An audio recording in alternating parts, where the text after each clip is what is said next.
Hello दोस्तों, welcome to my YouTube channel. आजकल news में आप एक शख्सियत के बारे में पढ़ रहे होंगे जिन्हें भारत का सर्वोच्च पुरस्कार भारत रत्न से नवाजा गया। इन्हें जननायक भी कहा जाता है। जी हाँ, सही समझा आपने, मैं बात कर रहा हूँ कर्पूरी ठाकुर जी के बारे में। तो आइए जानते हैं इनके जीवन से जुड़ी कुछ दिलचस्प और रोचक बातें। इनका जन्म 24 जनवरी 1924 को बिहार के समस्तीपुर जिले के एक छोटे से गांव पितुंजिया में हुआ था। आज पितुंजिया को कर्पूरी ग्राम के नाम से जाना जाता है। वो एक पिछड़ी जाति से संबंध रखते थे। उनके पिता नाई थे। वो बचपन में पढ़ाई में बहुत ही दिलचस्पी रखते थे। जब उन्हें पता चला वो मैट्रिक में पहले दर्जे से पास हुए हैं तो वो भागते हुए अपने पिताजी के पास गए और बोले, बाबा मैं पहले दर्जे से पास हो गया। पिताजी का खुशी का ठिकाना नहीं रहा, क्योंकि उस वक्त बिहार में मैट्रिक पास होना बहुत बड़ा दर्जा माना जाता था। ये समाचार लेके उसके पिताजी गांव के एक बड़े जमींदार के पास गए और बताया कि मेरे बेटे ने मैट्रिक में पहले दर्जे से पास किया है।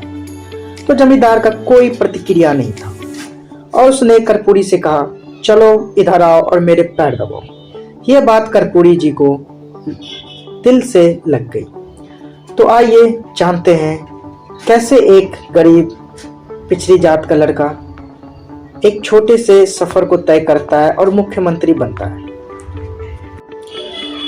जब हमारे देश अंग्रेजों का गुलाम था तब बहुत सारे लोग आज़ादी की लड़ाई लड़ने में लगे हुए थे। कर्पूरी ठाकुर भी उनमें से एक थे। वो गांधी जी और सत्यनारायण के बहुत बड़े भक्त थे। जब वो कॉलेज में थे तब उन्होंने ऑल इंडिया फेडरेशन ज्वाइन किया और आज़ादी की लड़ाई लड़ने में अपना योगदान दिया।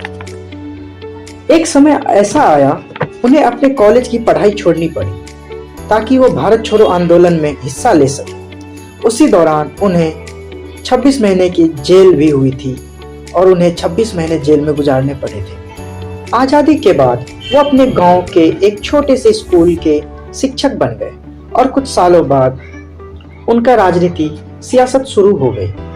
1952 में वो विधानसभा के मेंबर बने। 1960 में उन्हें गिरफ्तार भी किया गया क्योंकि वो सेंट्रल गवर्नमेंट के खिलाफ हड़ताल कर रहे थे। 1970 में 28 दिनों के लिए उन्होंने आमरण अनशन भी किया था ताकि टेल्को मजदूर को उनका हक मिल सके।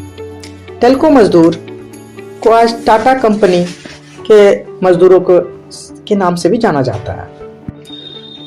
जब 1967 में वो शिक्षा मंत्री बने उन दौरान उन्होंने मैट्रिकुलेशन में इंग्लिश को कंपलसरी सब्जेक्ट से निकलवा दिया था। उन्हें लगता था बिहार के छात्र को इंग्लिश की वजह से बहुत सी दिक्कत का सामना करना पड़ता है। उन्होंने बिहार में पूर्ण शराबबंदी पर भी आवाज उठाया था। 22 दिसंबर 1970 को वो पहली बार सीएम की कुर्सी पे बैठे, पर कुछ महीनों में उनकी सरकार गिर गई। जब जयप्रकाश नारायण के नेतृत्व में बिहार छात्र आंदोलन चल रहा था, उसी के सिलसिले में जयप्रकाश नारायण के कदम कुआं वाले आवास पे एक मीटिंग रखी गई थी जिसमें बहुत से नेता को बुलाया गया था। कर्पूरी ठाकुर भी उनमें से एक थे। जब कर्पूरी ठाकुर वहां पहुंचे तो चंद्रशेखर की नजर उन पे गई और देखे कि उनके कपड़े फटे और पुराने हैं। तो चंद्रशेखर ने अपने सारे मित्र से चंदा इकट्ठा किया और कर्पूरी के हाथों में रख दिया। बोला, कर्पूरी अपने बारे में भी सोच लिया करो और ये लो, अब तो तुम एक कपड़ा सिलवा ही लो। ऐसे शख्सियत थे कि मंत्री और सीएम रहने के बाद उनके पास इतने रुपए नहीं थे कि वो अच्छे से कपड़े ले सके। खैर, आगे बढ़ते हैं। 1970 में जब कांग्रेस को बहुत बड़ा झटका लगा क्योंकि उनकी सरकार गिर गई थी और जनता पार्टी का सियासी राज शुरू हुआ। कांग्रेस का हारने का कारण इंदिरा के लगाए हुए इमरजेंसी का था। इमरजेंसी की वजह से बहुत सारे नेता और बहुत सारे लोग परेशान थे। इसी वजह से उन लोगों ने सोचा कि इंदिरा को हटाया जाए, जिसमें जेपी ने एक नारा भी दिया था, इंदिरा हटाओ। खैर, इमरजेंसी की बात फिर कभी दूसरी वीडियो में करेंगे। तो आइए अपने टॉपिक पे वापस आते हैं। जब लोगों में कांग्रेस को लेके बहुत गुस्सा था तो जनता पार्टी को मौका मिला।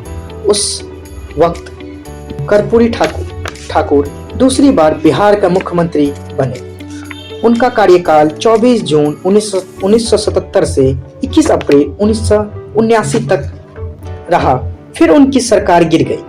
जब वो मुख्यमंत्री थे तो उन्होंने रिजर्वेशन को इंट्रोड्यूस किया था, जिनमें 26% पिछड़ी जाति के लिए रिजर्वेशन दिया गया था। हर एक सरकारी नौकरी में 26% पिछड़ी जाति के लिए रिजर्वेशन किया गया था।